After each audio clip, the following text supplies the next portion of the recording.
नमस्कार, स्वागत है खास राजस्थान में। सचिवालय से सीधे तस्वीर हमारे साथ जुड़े हैं ऑल इंडिया मेडिकल एसोसिएशन के अध्यक्ष भरत बेनीवाल। राष्ट्रीय अध्यक्ष हैं आप, क्या कुछ मामला हुआ, किनसे मिलना हुआ, क्या अधिकारी ने आश्वासन दिया आज? जी, आज सचिवालय में हमारा सुबह से ही एक तरीके से क्रांति मार्च सा ही चल रहा था जी। और हमारा पूरे राजस्थान लेवल पे भी अभी युवा क्रांति मार्च जो शुरू हो चुका है, आज से उसका आगाज था। आज हमारा पहला दिन ऐसा था कि भाई जिसमें सभी अधिकारियों से हमें मिलना था, चिकित्सा विभाग के भी और फाइनेंस डिपार्टमेंट के भी, और खास करके डीओपी के मुखिया हेमंत गेरा जी से भी, क्योंकि भर्तियों के जो भी नियम बनाना, सारे काम करना उनका काम होता है हेमंत गेरा जी का।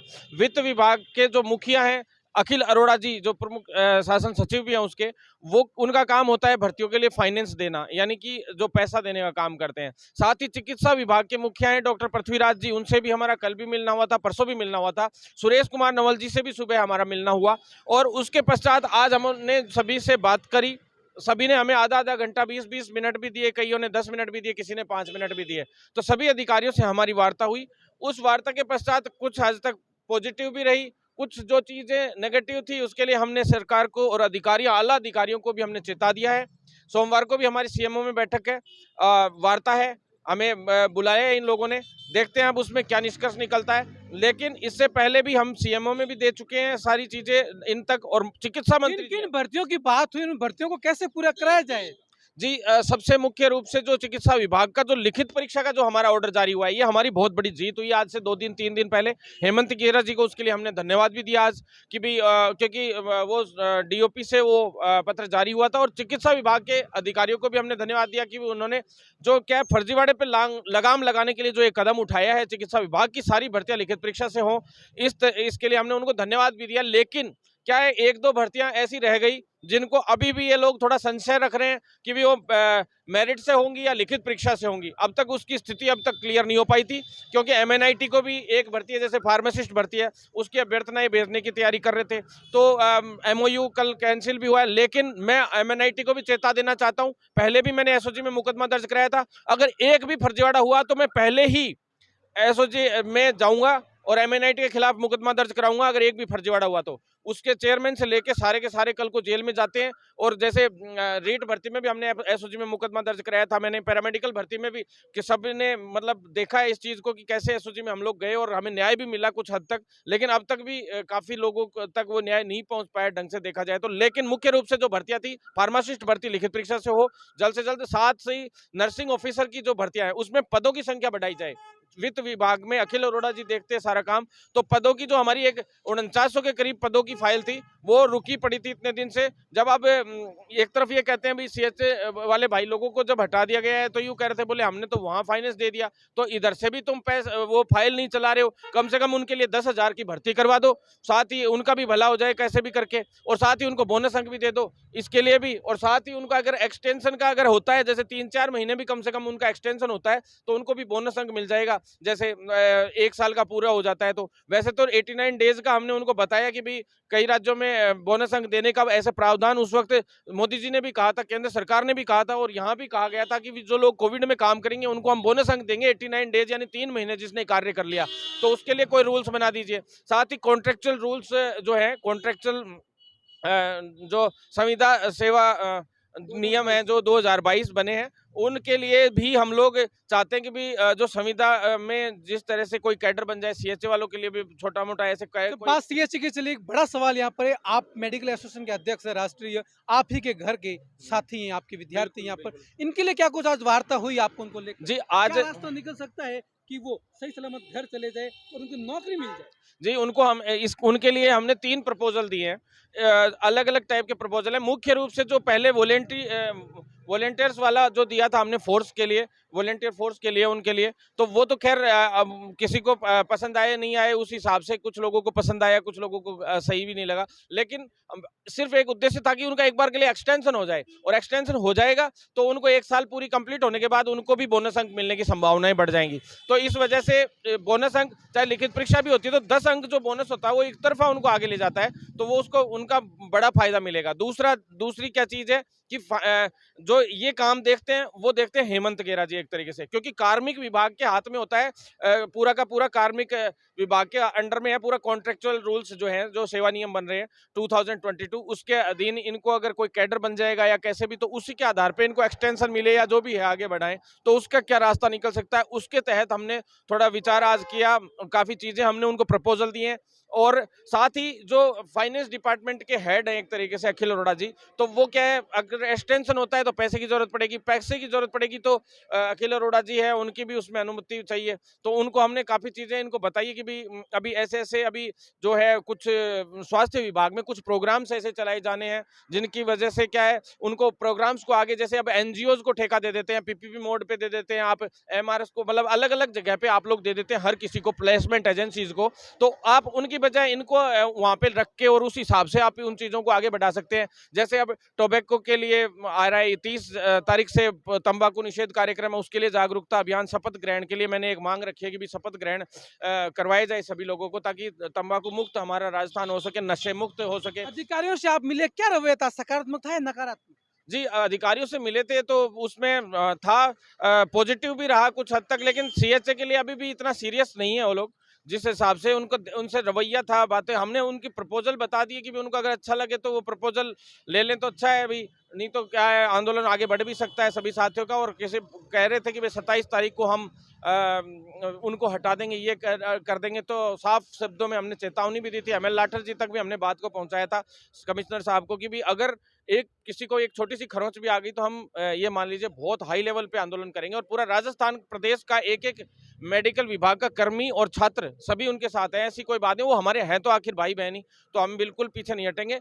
दूसरा, कुछ भर्तियों को लेके और जो आज हमारी वार्ता हुई थी वो भी मैं इसमें आपको बता देता हूं, जिसके अंदर मेडिकल ऑफिसर की भी भर्ती है, जिसकी 850 के करीब की फाइल है, वो भी जल्द विज्ञप्ति जारी होनी है, तो उसके लिए भी हम वित्त विभाग में, आज वित्त में उसकी फाइल अटकी हुई थी, वो अभी क्लियर होनी है। साथ ही आयुर्वेद की भी कुछ नई भर्तियां हैं, उनके लिए भी हम लोग भागदौड़ कर रहे हैं। डेंटल की काफी समय से 380 भर्तियों की एक फाइल अटकी पड़ी थी, वो लगभग हमें क्लियरेंस होती नजर आ रही है, लगभग एंडिंग पे है। साथ ही आप एक सबसे बड़ी चीज, जो नर्सिंग ऑफिसर की जो भर्तियां थी उसमें 4900 के करीब की फाइल थी, उसको भी क्लियर कराने की सोच रहे हैं। साथ ही एएनएम की भर्तियां बहुत कम है, 1155 पद हैं, और काफी जरूरत भी है अभी स्वास्थ्य कार्यकर्ताओं की। अभी जैसे सीएचओ लगे हैं सभी गाँव में, तो वहां पे कई ऐसे सब सेंटर्स हैं जिन पे एएनएम है ही नहीं, तो ऐसे में नई एएनएम भी लेनी चाहिए इनको, और उनकी भर्ती करनी चाहिए और स्थायी भर्ती करनी चाहिए। साथ ही जो है जो छोटे कैडर जो जिनका निर्माण हुआ है, बीबीटी, ओटी टेक्नीशियन और कैथ लैब, साथ ही नेत्र सहायक वाले जो साथी हैं उनके लिए, इन चारों कैडर्स के लिए भी नई जो भर्ती आ रही है, 200, 250, 200, 250, 150 से ऊपर पद सभी में सृजित हो रहे हैं। लेकिन नेत्र सहायक पे सबसे कम थे 73 पद, वो बढ़ा के अभी 225 से 250 करवाने का हमारा प्रोग्राम चल रहा है कि भी वित्त विभाग से हमें संक्शन मिल जाए। ईसीजी टेक्नीशियन के लिए भी नए पदों पर भर्तियां लाने की कोशिश कर रहे हैं हम लोग, तो उसमें भी कुछ हद तक 180 के करीब भर्तियों की लगभग हम लोगों की सहमति आज बनी है, कि कह रहे हैं कि भी 180 तक हम लोग, फाइनेंस डिपार्टमेंट हम लोगों काफी देर 2-3 दिन में काफी बातों पे चर्चा हुई थी। वीपी जारोली को बर्खास्त किया गया, किस आधार पर किया गया, बड़ा सवाल है, लेकिन एसओजी ने अभी तक उनसे पूछताछ नहीं की। माननीय न्यायालय ने कल कहा कि उनसे जांच की जाए, उनसे पूछताछ की जाए, क्या एसओजी कर पाएगी?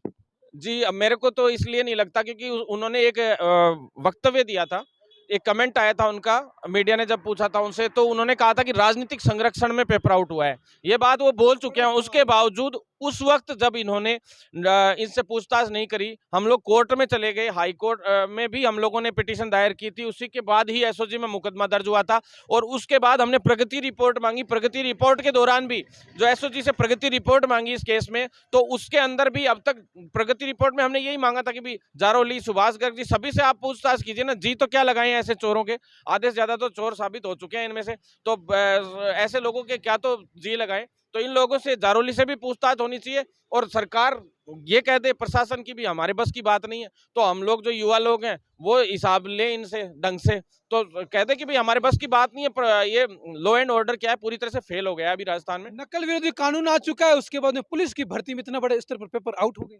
जी बिल्कुल बेखौफ हैं, बिल्कुल बेखौफ हैं अपराधी, कोई फर्क नहीं पड़ रहा उनको। जो ये नया कानून आया है, इस कानून का जो देखिए साफ इनको भी पता है कि चाहे एक तो जो कानूनी प्रक्रिया है, हम हालांकि हम हमेशा पक्ष में रहते हैं, कोई दिक्कत नहीं है, जो जुडिशियरी है अपने देश की, जो जुडिशियल पूरा सिस्टम है, उस पे हम हमेशा उसके साथ हैं। हमें विश्वास रहता है कि वहाँ न्याय मिलेगा, लेकिन कहीं कहीं वहाँ पे लचीलापन भी रहता है। लचीलापन की वजह से ऐसे अपराधी सिर्फ 40-50 दिन के अंदर जो रीट के अपराधी थे वो ही बाहर आ गए, तो फिर हौसले तो ऑटोमेटिक बुलंद होंगे ही। पैरामेडिकल भर्ती में मैंने एसओजी में मुकदमा दर्ज कराया, अब तक उसमें वो ही अपराधी थे उसमें से ज्यादातर, जैसे प्रदीप पराशर वगैरह पैरामेडिकल काउंसिल में ही था वो। तो इस तरीके से वो लोग एक तरीके से बहुत जल्दी बाहर आ गए, ये बहुत दुर्भाग्यपूर्ण है। आप जो नया कानून ला रहे हैं, उस कानून में जो चीजें हमने कही थी, एंटी चीटिंग सेल में कुछ एक चीजें हमारी ली हैं उन लोगों ने, लेकिन हमने इतना मजबूत सिस्टम दिया था इनको कि बहुत इजीली अगर ये करते वो, तो आज किसी भी हद तक इस तरह की हिम्मत किसी भी अपराधी की नहीं पड़ती और इस तरह की घटनाएं नहीं होती। हमने समान पात्रता परीक्षा के लिए भी, कांस्टेबल के लिए भी पहले ही बोल दिया था कि आप इसको समान पात्रता परीक्षा के अधीन लीजिए। अब जब पेपर लीक हुआ तभी क्यों लिया इन्होंने, पहले ही ले लेना चाहिए था। और सभी परीक्षाओं में मैं तो ये कह रहा हूं कि 2 एग्जाम कीजिए, प्री और मेंस, ताकि कोई भी व्यक्ति है वो गड़बड़ी भी करने की सोचेगा तो एक एग्जाम में कर लेगा, छोटी मोटी, दो में कैसे कर लेगा, दो बार उसको पैसे देने पड़ेंगे। तो इस तरीके का मामला फिर क्या है, जरूरी है। साथ ही फर्जीवाड़े के कानून की बातें तो करते हैं, लेकिन आप चिकित्सा विभाग में देखिए, मेरिट आधार पर सारी भर्तियां कर रखी हैं। मेरिट आधार पर भर्तियों में कई डीम्ड यूनिवर्सिटियां ऐसी हैं जो 90% से ऊपर परसेंटेज बना बना के दे देती हैं। बाहर से लोग डिग्रियां ले आते हैं, उसके बाद फर्जी अनुभव प्रमाण पत्र ले लेते हैं। 1 साल के अनुभव प्रमाण पत्र के, सरकारी अनुभव प्रमाण पत्र के 10 बोनस अंक, 20 2 साल के, 30 3 साल के, इस तरीके से वो बोनस अंक ले लेते हैं और वो परमानेंट भी हो जाते हैं। और वो बैकडोर एंट्रीज होती है, सारी फर्जी तरीके से अंदर घुसते हैं संविदा के आधार पे। कोई प्लेसमेंट एजेंसी के थ्रू घुसता है, कोई पीपीपी मोड के थ्रू ज्वाइन कर लेता है, एक फोन में लग जाते हैं ऐसी चीजों पे लोग। कई ऐसी कंपनियां जिन्होंने सरकार से एमओयू कर रखा है, उनके थ्रू पीपीपी मोड पे घुस जाते हैं। तो इस तरह से चलता रहता है। संविदा सेवनियम की बात चल रही है, क्या ये लॉलीपॉप है या फिर हकीकत में सरकार इनको ज्वाइनिंग देगी, क्या लगता है? जी, सरकार इस मामले में संविदा कर्मियों को तो हमेशा लॉलीपॉप ही दिया है, इन्होंने बेवकूफ़ ही बनाया।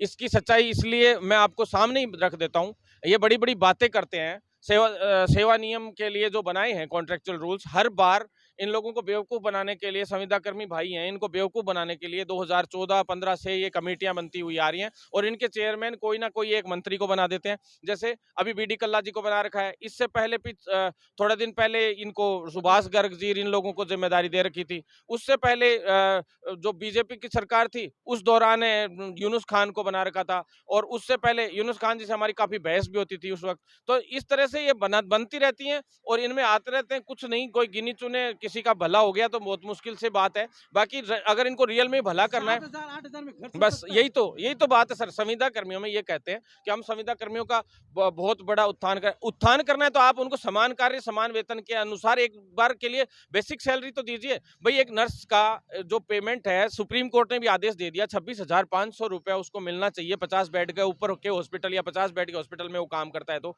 या फिर करता है या करती है तो। और 50 बेड से नीचे के हॉस्पिटल में भी या कहीं भी काम कर रहा है, वो पास आउट भी है जीएनएम बीएससी नर्सिंग, तो उसके लिए 20,000 रुपए सुप्रीम कोर्ट ने तय कर दिया। मैं खुद केस जीत के आया हूँ ये। साथ ही फार्मासिस्ट का भी हम तय करवा के लाए थे। इसी तरह से क्लिनिकल एस्टेब्लिशमेंट एक्ट एक राजस्थान में बने चिकित्सा विभाग में, तो ऑटोमेटिक संविदा कर्मी हो चाहे प्राइवेट सेक्टर में व्यक्ति काम करने वाला हो, उनके लिए एक सैलरी जब तक निर्धारित नहीं होगी तब तक उनका भला कैसे होगा, आप बताइए। साथ ही जैसे आप कहीं भी शोषण के अलावा कुछ नहीं है संविदा पे, मैं जानता हूं। पहले 5 साल आप संविदा पे शोषण करवाइए 7-7 हजार में, फिर उसके बाद आप 2 साल का प्रोबेशन पीरियड, सरकार को फ्री में मजदूर मिले हुए, बंधुआ मजदूर मिले हुए और अच्छे से सरकार इनको यूज करती है, रगड़ती है, फिर उनके लिए ऐसी कमेटियां बनाती है बेवकूफ बनाने के लिए और वो लॉलीपॉप पे लॉलीपॉप देते रहते हैं। ऐसा कुछ नहीं है कि इनके लिए कुछ मजबूत।